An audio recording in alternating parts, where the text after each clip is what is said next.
Well, we'll return now to the developments in Brussels at that EU summit concerning the reports that US intelligence has been eavesdropping on dozens of world leaders. The agency's allegedly been snooping on Spanish government officials as well, and the targets may have included the Prime Minister. Well, for more on this surveillance scandal, I'm now joined live by the UK leader of the Pirate Party, Loz Kaye. Loz, clearly a lot of frustration, a lot of words being expressed today in Brussels, but will we really see a diplomatic fallout between the EU and the US over this? Well, it's clear that there's a great deal of diplomatic tension already, but I think actually today's revelations of the monitoring of world leaders' phones has showed the breathtaking double standards of our ruling elite. Suddenly, when it's a case of Frau Merkel's telephone being tapped, then we have the likes of Guy Verhofstadt speaking out and saying it's a real scandal.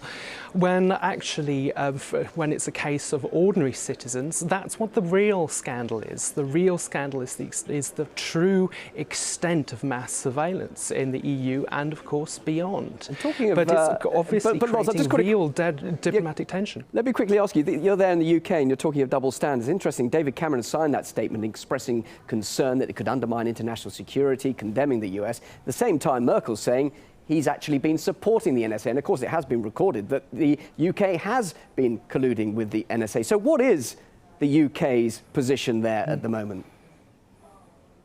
Well, absolutely. We've seen how truly weak David Cameron is on this issue.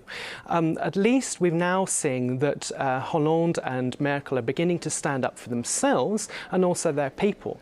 But what's been clear is that David Cameron is not willing to speak up in defence of Britain and the British people when it comes to mass surveillance. And indeed, we've seen the extent of GCHQ's collusion with the NSA, for example, in the Tempora programme, and we've seen massive harvesting of the data through the fibre optic cables.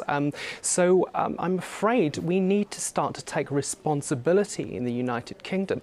Edward Snowden said that also the UK had a big dog in this fight, as he colourfully put it. So it's actually time for its real openness and transparency from the United Kingdom, where we truly stand. And not just the United Kingdom, also our European neighbours. Yeah, but surely not just the United Kingdom, because obviously the US is bracing itself for more leaks, and it's predicting that there will be some intelligence release saying that other countries who are up in arms about it were indeed colluding with the NSA. So again, double standards, not just in the UK, but all of these countries. Some are saying, of course, Germany knew about it, but they're complaining just because of the electorate, because of political matters, to save their face, as it were.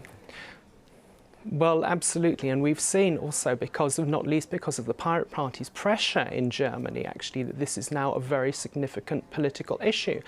But when it's been about ordinary citizens, Germany's Interior Minister kind of shrugged his shoulders and accepted the United States' assurances. But that's frankly not good enough. There's now calls for talks from France and Germany, but actually it's now time for action, not just talking. It's clear what we need. It's time for real data protection. It's time for a proper inquiry that's open and transparent into these revelations about PRISM and Tempora.